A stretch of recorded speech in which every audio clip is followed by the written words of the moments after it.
لە کاتێکدا کە هێشتا هۆکاری کەوتنەوە یاگرەکەی نێو قەیسەری کەرکووک ئاشکران نەبووە، ئەوی سەرباری تێپەڕبوونی چەند ڕۆژێک بەسەر ڕووداوەکەدا پرسێکی گەرمی شەقامی کەرکووکە کە شێو بازاڕە نۆژەن دەکاتەوە و ئەرکی کێشە هەرەبووی زیان لێکەوتوانی و بازاڕە بکاتەوە.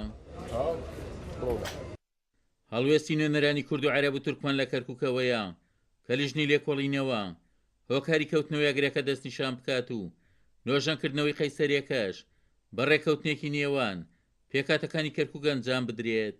ئەم بازارە جگە لەوەی کە بازارێکە جێگەی پیاکردنی بژێوی ژمارەیەکی زۆر لە برایانی کورد و تورکمان و هەندێک عەرەبیشی تایە، بەڵام بە زۆری کورد و تورکمانن.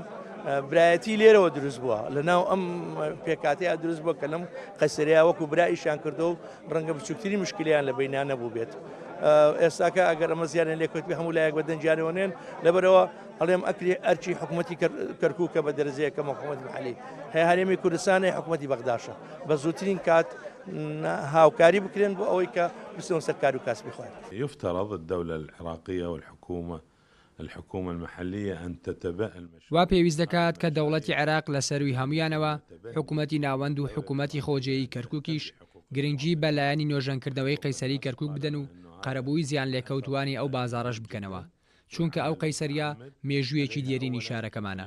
هەر دەستێوەردانێکی دەرەکی لە کاروباری نێژەنکردنەوەی ئەم شوێنەوارە دێرینەدا خزمەت بە پرسی کەرکووک ناکات. ئەو قەیسەریە میراثی دەوڵەتی عێراقە زۆر کۆنا ئەثریە، دەبێ خەڵکی کەرکووک بە تەواوی پێکەتەکان کورد و عەرەب و تورکمان بە هەموو بەیەکەوە قەرار بدەنەوە، دوای داوا بکەن لە حکوومەتی مرکزی بەغا بێتەوە تعویزاتی ئەو خەڵکە بداتەوە، دوای ئەو ئاثارە تعمیرکە دارای ئاثاری عێراقش معنیە بەو ئیشەی. من کە بە ناوی تورکمان قسە دەکەمەوە، ئێمە هەمومان لە کەرکووک دەژینەوە، تورکمان و کورد عەرەب وەکی برا، یعنی پێویست ناکە وڵاتانی دیکە بێنەوە و بڵێن ئێمە یارمەتیدەن دەدەنەوە و تعمیر دەکەنەوە و ئاثاری ئێمەیە.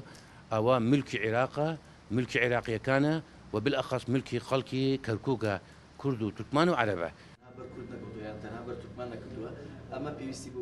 ئەندامێکی ئەنجومەی نوێنەرانیش جەخت دەکات لایەنەکە دەبێت بودجە بۆ نۆژەنکردنەوەی قەیسەری کەرکووک تەرخان بکات. حکوومەتی عێراقە و دەست لێ بۆی وڵاتێکی تر نییە دەست لە کاروباری نۆژەنکردنەوەی قەیسەری کەرکووک وەربدات. ئێمە وەکو پەرلەمان ئەم مۆزوعە ئەو ڕژێنین ئەخین ناو جەدولی ئەعمالەوە بۆ ئەوەی کە قەبارەی زیانەکان هەم دیاری بکرێت زائیدەن لە موازنەی 2019 کە تاکو ئێستا بە تەواوەتی قرار نەکراوە جێگەی بۆ بکرێتەوە. ئەوەی کە وەکو باسم کرد لایەنی بڕیاردەرە بۆ تەعویزکردنەوەی ئەمانە حکوومەتی عێراقیە، ئەبێ حکوومەتی عێراقی بە زووترین کات لیژنەیە پێک بهێنێ بە دەداچوون بکات و زائیدەن ئامادەکاریکە بۆ تەعویزکردنەوەی ئەم هاوڵاتیانە.